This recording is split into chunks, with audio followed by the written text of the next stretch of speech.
15ই জানুয়ারি Acropolis মলে বিশিষ্ট columnist Soumen Sengupta এবং স্বনামধন্য লেখক সত্যজিৎ রায় অনুরাগী প্রসেনজিৎ দাশগুপ্তের উদ্যোগে একটি ভ্রমণ ও গন্তব্যস্থলে শো আয়োজন করা হয়েছিল। সেখানে সত্যজিৎ রায় রাজস্থানের কোন কোন জায়গায় গিয়েছিলেন সেটাকে তুলে ধরা হয়েছে। শুধু তাই নয়, অতি বিখ্যাত দুটো সিনেমা সোনার কেল্লা আর গুপিগাইন বাঘাবাইন এই সিনেমা দুটি রাজস্থানের কোন কোন জায়গায় শুটিং করা হয়েছিল সেটাও তুলে ধরা হয়েছে। एक्रोपोलिस मॉल पे लगा है। इसका फूड फ्लो बहुत अच्छा जा रहा है। लोग को काफ़ी अच्छा रिस्पांस मिल रहा है। मैं काफ़ी सेटिस्फाइड हूँ और मैं सभी लोगों से कहूँगा कि ये मौका जो है गवाए नहीं और अपने जो है 15, 16, 17 3 दिन यहाँ पे जरूर है। আন্দামান লোকাল ট্রাভেল এজেন্সি থেকে আমাদের নিজস্ব প্রপার্টি রয়েছে আন্দামানে। এখানে আমাদের সমস্ত কাস্টমাইজ প্যাকেজ রয়েছে, কোনো ফিক্সড ডিপার্চার নেই। এখানে মানে গেস্ট ডে সিলেক্ট করবে, প্লেন ফেয়ারটা কাটবে, দেন হচ্ছে আমরা পোর্ট ব্লেয়ারে অপেক্ষা করছি। ट्रैवल टूरिज्म इस एक्सपो जो चल रहा है ये काफ़ी साल से चलता ही है। हम लोग पार्टिसिपेशन करते रहते हैं।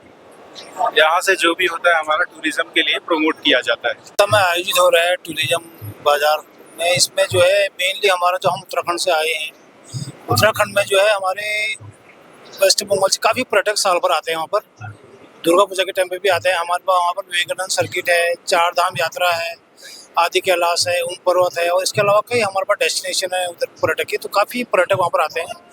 चूंकि आप देखेंगे उत्तराखंड एक उभरता हुआ एक राज्य है जहाँ पर बहुत बड़ी संख्या में देश भर के अलग अलग राज्यों से टूरिस्ट आते हैं, जिसमें से वेस्ट बंगाल एक ऐसा राज्य है जहाँ से बहुत बड़ी संख्या में टूरिस्ट आते हैं for trekking, for Vivekananda ji जो उन्होंने वहाँ पर निवास किया उत्तराखंड में अलग अलग स्थानों पर, उसके ट्रेल्स को भी ट्रेवल करने के लिए। I belong from the Uttarakhand और we are promoting the Uttarakhand tourism in the bank in Kolkata.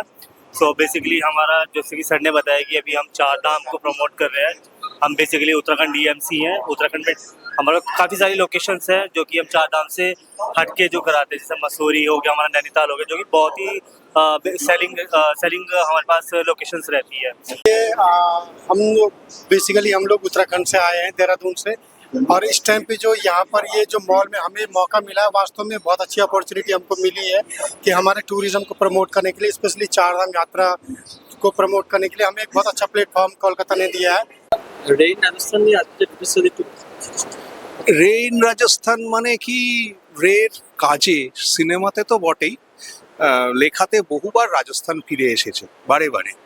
আমরা সেগুলো কিভাবে কোথায় ফিরে এসেছে সেগুলো নিয়ে একটু কথা বলবো। স্টেশনটা রয়েছে আমরা মদবাজি ট্রাভেল ক্লাব, বেসিক্যালি আমাদেরকে মানে চেনে হচ্ছে আপনার কলকাতা ডে ট্রিপের জন্য। আমরা মেনলি কলকাতা আর বেঙ্গলটাকে আমরা অনেক বেশি করে প্রমোট করি, যে কলকাতার আশপাশে প্রচুর জায়গায় 24 পরগনা, নদিয়া, তারপর আপনার হাওড়া, হুগলি, এই প্রত্যেকটি জায়গাতে প্রচুর জিনিস রয়েছে, সেগুলিকেই আমরা প্রমোট করি। সকালে নিয়ে যাই প্রত্যেককে, বাড়ি থেকে 2 কিলোমিটারের মধ্যে আমরা তাদেরকে পিক আপ করি এবং সন্ধ্যা থেকে শুরু করে রাত্রি 10টার মধ্যে আমরা তাদেরকে ফিরিয়ে আনি।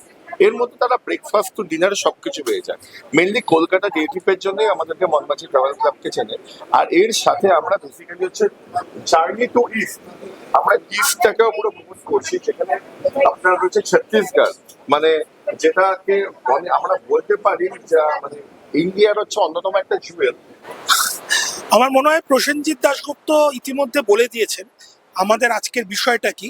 আমি একটা কথা বলতে চাই যে বাঙালির ধারণা সত্যজিৎ রায়ের সঙ্গে রাজস্থানের সম্পর্কটা বোধহয় শুধু একটা সিনেমাকে কেন্দ্র করে, ওই সোনার কেল্লা। বাঙালি এটা জানে না, বেশিরভাগ বাঙালি হয়তো জানে না, একটা নয়, সত্যজিৎ রায় 4টে সিনেমা শুটিং করেছিলেন রাজস্থানে। এবং সিনেমা আমি বাদ দিলাম, রাজস্থানের ইতিহাস, রাজস্থানের সঙ্গীত, রাজস্থানের স্থাপত্য, প্রত্যেকটি কিছুর সঙ্গে সত্যজিৎ রায় জীবনের নানা সময় নানাভাবে যুক্ত ছিলেন।